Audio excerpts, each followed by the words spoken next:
And now back to Bobby Likas Car Clinic and your host, Bobby Likas. And welcome back to Bobby Likas Car Clinic. Glad to have you join me. 888 Car Clinic is the number. Miss Kim will take your call and put you in the queue, and I will put you on the air. You know, I talked about my tires, and I see that Richard has that's called in and has an answer to my question or my challenge. And I think this is a role reversal, which is fine with me. So I'm going to take his advice. I'm going to take his call. Then I see that John is calling with a Dodge Caravan with a gas mileage. So we'll talk about that, and we'll talk about your problems or your challenges with your car as well.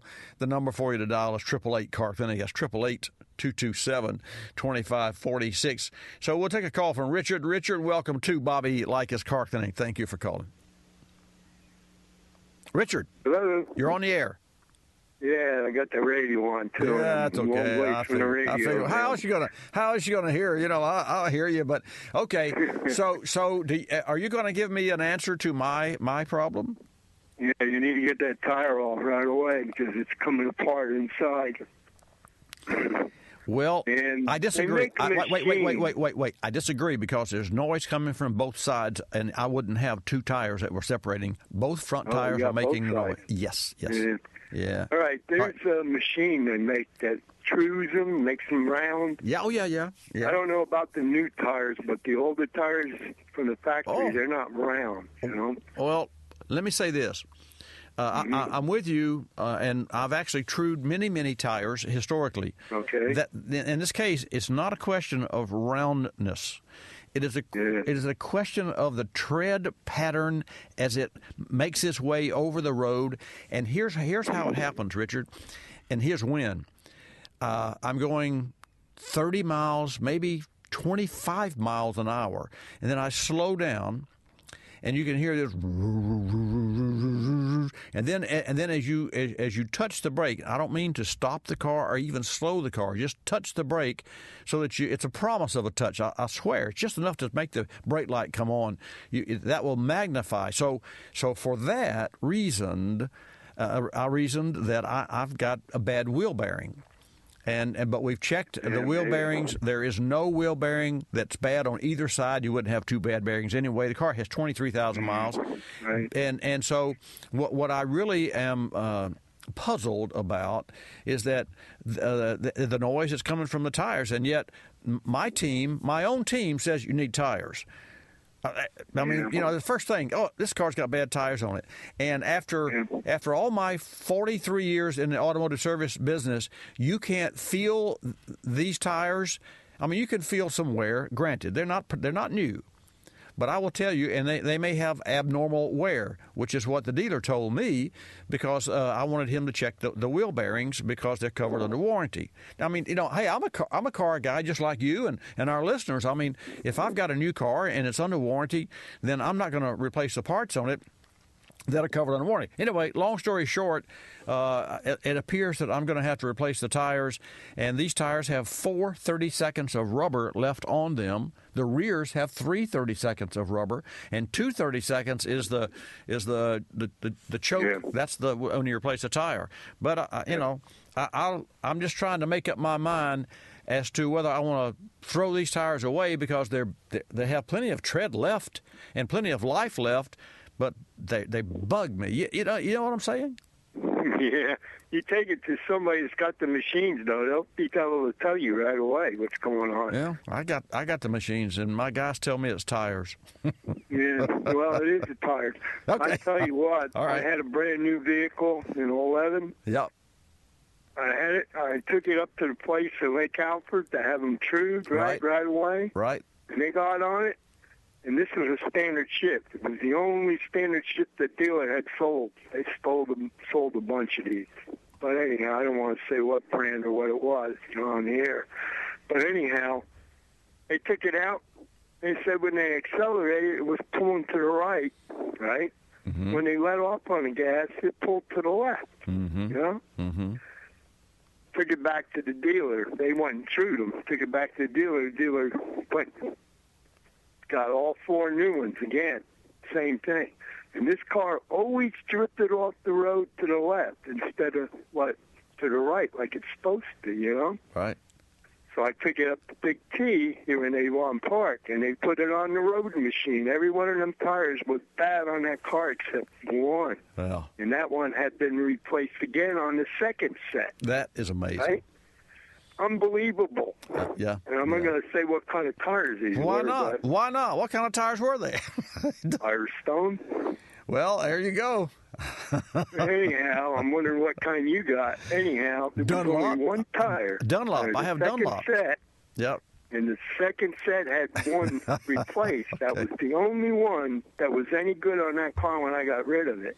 And what they did, they took the left tire and put it on the right side on the front, and put the right one on the left.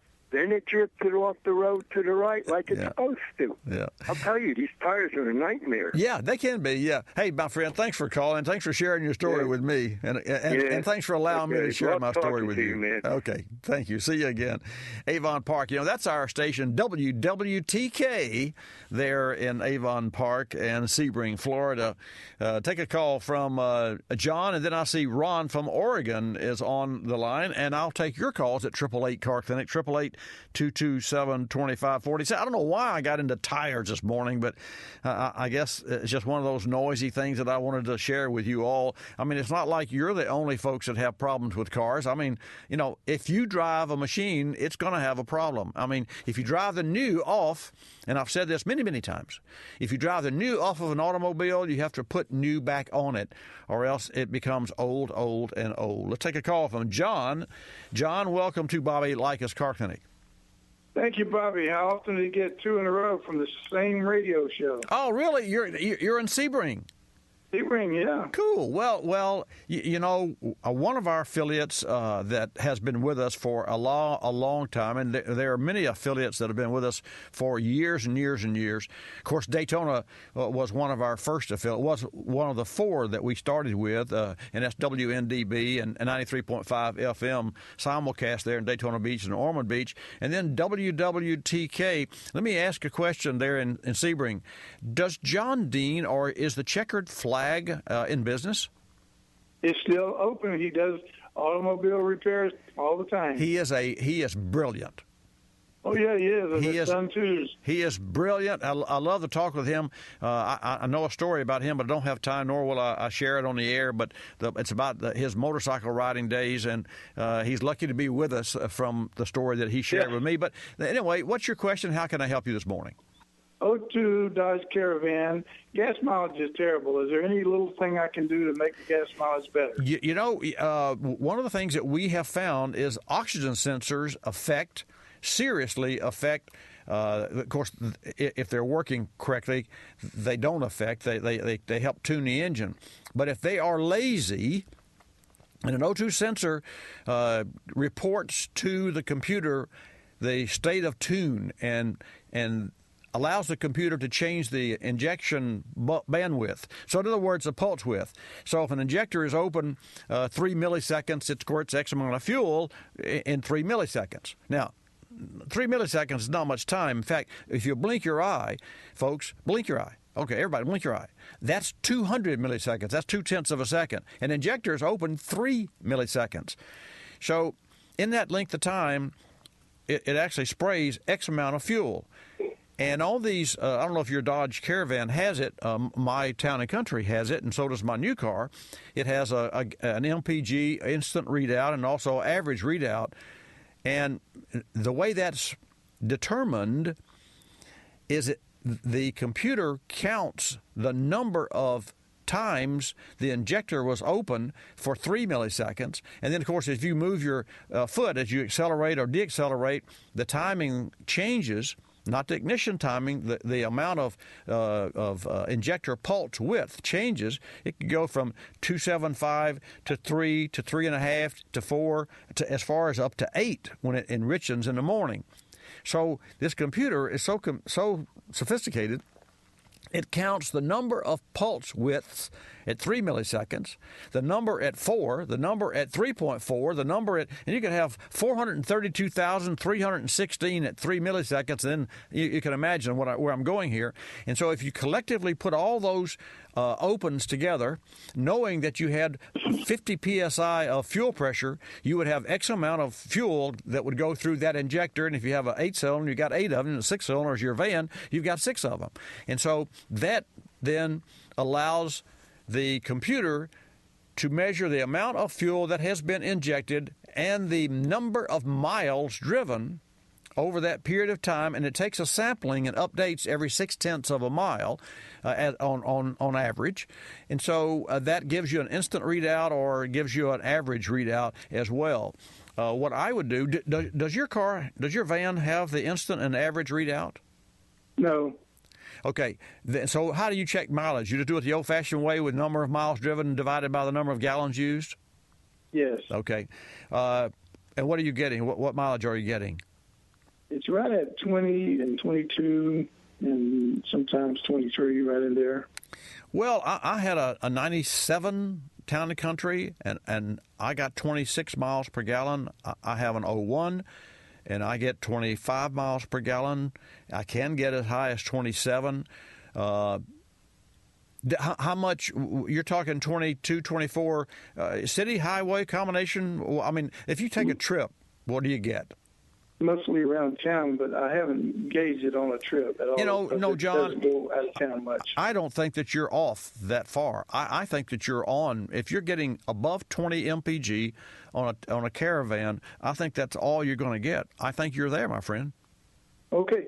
The other question, that's good news. Good news. Now, the other question is about the AC blower motor. It wouldn't go on, so he changed, good mechanic behavior, changed the blower motor for that, and then it comes on, the fan blows up to number 4, but the heating wasn't doing too well, so he told me, the mechanic said, make sure the radiator is full. I did that, and it did have a little deficiency there, so it's quite hot most of the time. But my wife tells me when she's in idle at traffic lights, the heat goes away. Well, that is a problem that comes with a restricted heater core over time and also the flow of coolant over time. When I come back from the break, I will share with you some ideas. Number one, from our friends at Stant, I've learned that the thermostat actually cycles some 30 to 50,000 times and can give a challenge. When I come back from the break, John, you stay there, folks, you stay there, and then I'm going to Ron in Oregon as well. We'll take up your calls when I come back. 888-227-2546. Don't touch your dial.